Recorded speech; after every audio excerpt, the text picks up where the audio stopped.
Hello everybody, how are you doing? I hope you are doing great. Here is Olga with the weekly horoscope, the analysis of astrological aspects of the transits for the week of May 22nd to 28. The week is not bad, it's pretty nice, pretty harmonious, and especially it's we have to mention that the week is extremely important because the next Friday we're expecting the new moon in Gemini, and the new moon is always marks the end of the previous lunar months and the beginning of the next lunar month, the beginning of a new cycle, right? And we have to it's extremely important to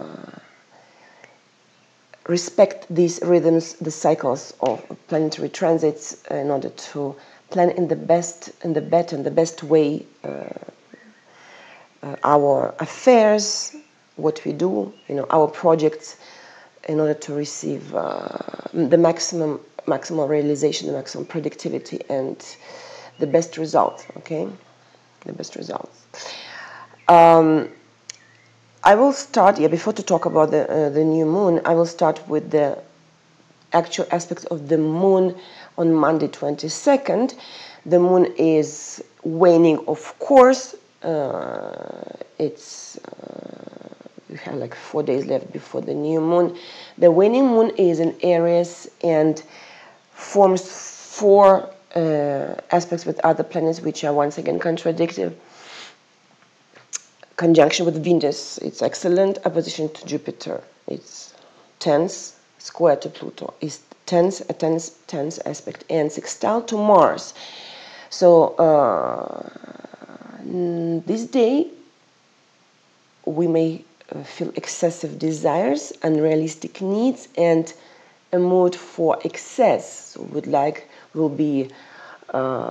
feel the need to experience different kind of emotions, and also it can be related to something material also.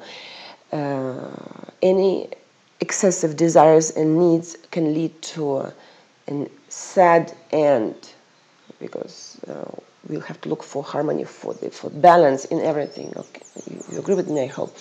So we have this day to stay sober and to control our emotions and their manifestations. I don't comment on Tuesday because there are no aspects on Tuesday. I always comment on the days where we have the aspects of the moon, or of course, and the aspects of the moon with other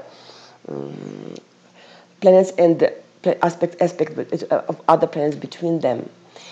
What happens on Wednesday? So we're getting closer to the new moon. So the waning moon is in Taurus, almost on the eve of the new moon, and it forms 2 very harmonious aspects, the trine to Pluto and sextile to Neptune. This day the intuition will work perfectly. It will work very well, perfectly, especially in property and financial matters. So if we have to resolve some issues and problems, and to finalize some projects in these fields, property and finances, and especially because we are on the eve of the new moon, this is the perfect day to finalize them, because we will, especially in addition to that, if we listen to our intuition, we will we'll be able to finalize the projects efficiently. The last time I spoke about about the first one of the 2 aspects of the T-square. I spoke about the position Venus-Jupiter, right? And this week the Venus forms square to Pluto. I don't know how about you, but the last week actually, even though I knew that this aspect of position Venus-Jupiter provokes, pushes us towards excessive spendings, overeating, overdrinking, and excessive, exaggerated expectations from the partner. Well, in my case, yeah, there were a couple of invitations, a very VIP to a VIP events where I had to pay for the entrance and even to buy something after. Yeah, I will reveal the secret. Dégustation de vin. It was a degustation in English, right? Yeah, I couldn't resist to this temptation because it was like a unique event. But I knew that what I was spending for, I was maybe I overpaid. But in any case, it was funny to observe that the opposition Venus-Jupiter found its realization in the real life, actually in my personal situation. So, as I said, the opposition Venus-Jupiter of the last week is one of the two aspects of the T-square of this month of May 2017. Well, it's behind, but position Venus-Jupiter. But this week, we on Thursday, May 24th, we will see the square Venus-Pluto. Square 90 degrees, right? The impact of this aspect extends to the period from May 18th to 27th. Now here, the problems of power and control in business and personal relationships will be an important topic, will be important topics these days. Why? Because feelings will be will be intense, and the relationships of all types will be far from the desired harmony, because the square is always a conflict. We know that. Jealousy can go off scale. It's not bad to show some jealousy towards about our partner, to pay attention, to be curious who he looks at or who looks at him. But when it's exaggerated, it's never good, right? So we can face problems of emotional manipulation or blackmail, emotional blackmail, coercion. We say in love, to love, like when we may feel the need to push the partner, to force him to love us, to show more attention towards us. Okay, this is the symbol of Pluto, power. This will be the day. These days will be in any case, very critical period for unstable relationship, for relationship which is just starting, or maybe which another relationship that exists already, but which encounters some difficulties. So it's a threat. This aspect is a threat for any unstable relationship. So that's why it's very important to keep emotions under control.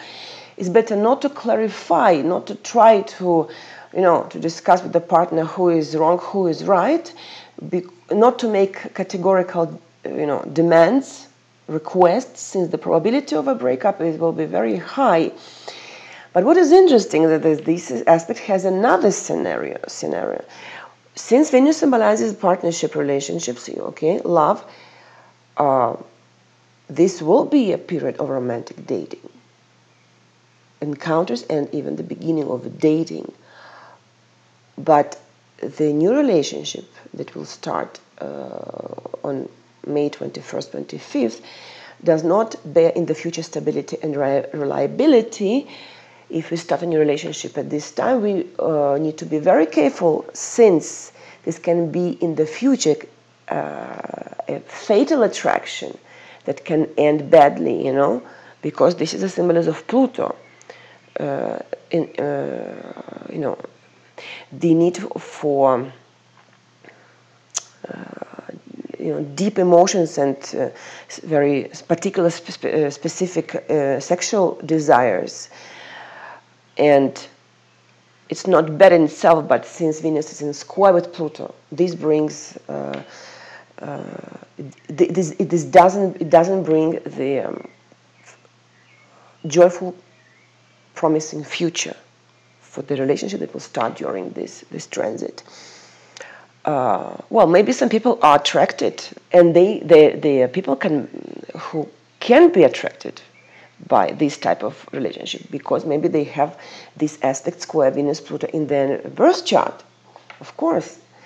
And by the way, they will look unconsciously for this type of relationship in their life, and this aspect will this transit may accentuate in them this need, will wake up this need, and maybe they will be happy in the future because they with this new relationship, because actually this is what they look for always. Now, another important remark. As I always say, that the transit affect all of us in a different measure and different way, depends on our personal horoscope. And of course, if some of you has planets in your birth chart in the 12th, from the 12th to 14th degree, 12, 13, 14, and from 18th to 20th, 18, 17, 20 degree of Aries, Libra, Capricorn, and Cancer. Or if you have one of your angular points, ascendant, descendant, MC, IC, 10th house, 4th house, in the same degrees of the same of the mentioned signs, of course, your personal affairs will be affected more than the personal affairs of others, of those who don't have planets and the angles and in the degrees of the sign that I mentioned. So this is extremely important to check in your birth chart. So, okay, now the new moon on Friday, May 25th, in the 4th degree of Gemini, 4.46, and 3:44 p.m. Eastern Time. Any new moon opens a new lunar cycle, of course, and is associated. And this new moon is associated with the profound changes in thinking and in emotional perception. The new moon in Gemini gives an incentive to travels, to trips, to the studies of new disciplines, to the education. The new moon gives an impulse to the entire lunar months, of course, we know that. And this time, the focus of the next lunar month will be the importance of information and how we deal with the facts. The day of the new moon, we could receive an important message that may be, the desired piece of the puzzle, and which will help us to make the right choice and to take the right decision. Circumstances can and for sure will lead to setting new goals, but since the new moon occurs in the evening, and it depends also where you live, in which country, in which region, you have to check at what time you have the new moon in your region. Everything has to be, you have to start planning the next lunar month during the first lunar day, just after the new moon. Of course, the representatives of the mutable signs of the zodiac, Gemini, Virgo, Sagittarius, and Pisces, will be affected the most by the impact of the new moon. And what else? The new moon, as a rule, is related to new undertakings, but this time they can have contradictory consequences. Why? On one hand, the new moon forms a trine with Jupiter, which is the planet of empowerment, of the expansion. So this that might be a good omen, but at the same time, the moon forms square to Neptune in Pisces. And that's why it's not excluded that the changes will take place in the wrong directions, or not as we would like them to happen, these changes. Because problems are possible due to the inaccurate information. Why there is this lack of accuracy? Because the energy of Neptune often pushes to making erroneous decisions, towards deception and self-deception, of course. We know that. This is the symbols of Neptune. So maybe even some knowledge and beliefs acquired in the past can reappear on the surface and can mislead us. So that's why we have to wait until the first lunar day to make important decisions, and we have to filter the information that comes in during the new moon. There is another another positive moment. As a background aspect, we have the big trine, Saturn in Sagittarius, Uranus in Aries, and the northern lunar node in Leo. So the big trine in the signs of fire gives us hope for the favorable resolution of difficult situations.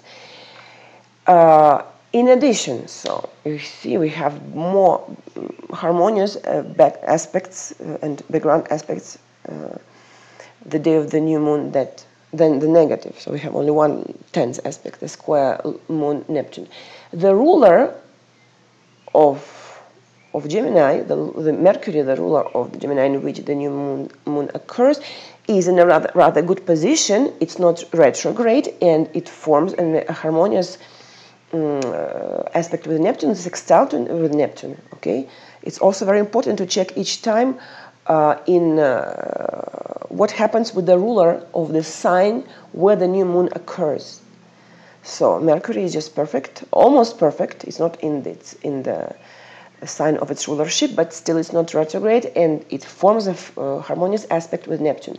So this means that it will be easier to realize all the activities which are under the rulership of Mercury. To realize these activities, the next lunar months, of course, communication of all kinds, travel, studies, negotiations, intellectual projects, work with documents, etc. We should not forget that the mood can change during the new moon. If we are a little bit, some of us can be unstable emotionally for any reason because of a current life situation, or because maybe if you have the moon in your birth chart in the sign of Gemini, the mood can be very changeable, literally, within the one day. It will be possible to experience a wide range of feelings, like from love to hate, from despair to ecstasy, within 24 hours. And such differences for some of us are fraught with emotional overload. There is a risk of being emotionally overloaded, so we have to control our emotional manifestations and states. And if we don't feel well, I don't like the new moon. I prefer the full moon because I was born on the full moon, so it's called the principle of resonance. Resonance. When the transit aspect, when the energy, when you recognize the energy of the transit aspect because you have this aspect in your birth chart, and since the new moon is the opposite of the full moon. I don't like it because I feel this day extremely miserable. There's always low energy and physical and even moral pessimism and sadness. So if you know people who are very sensitive to the new moon, because those who are born on the new moon, they will like the energy of the new moon. So don't leave them alone on their own. Just help them to overcome this moment that can be not evident for them. The last thing, yes, on Sunday, the sextile Mercury Neptune, 60 degrees, this aspect that I already mentioned before, it will be exact on Sunday, and it's it will be in its orb between May 25th to 31st. The energies of this aspect stimulate creative thinking, the ability to see the essence of things, to take into account the details on one hand, and at the same time to see the big picture. The subconsciousness can give us clues, and unusual incidents can occur, can happen, and they could be signs on the way. So we have to pay attention to what we hear or what we see, like, you know, a hint, maybe to our in a question. Yes, like even if not a answer response, at least a hint to our inner question. But the minus of this aspect is that it activates the imagination, so we have to be aware of illusions. When we imagine too much, we risk to find ourselves like just living in an illusionary, imaginary world. So, yes, during this time, you know, the day of the aspects and plus minus couple of days, we can receive a useful secret information.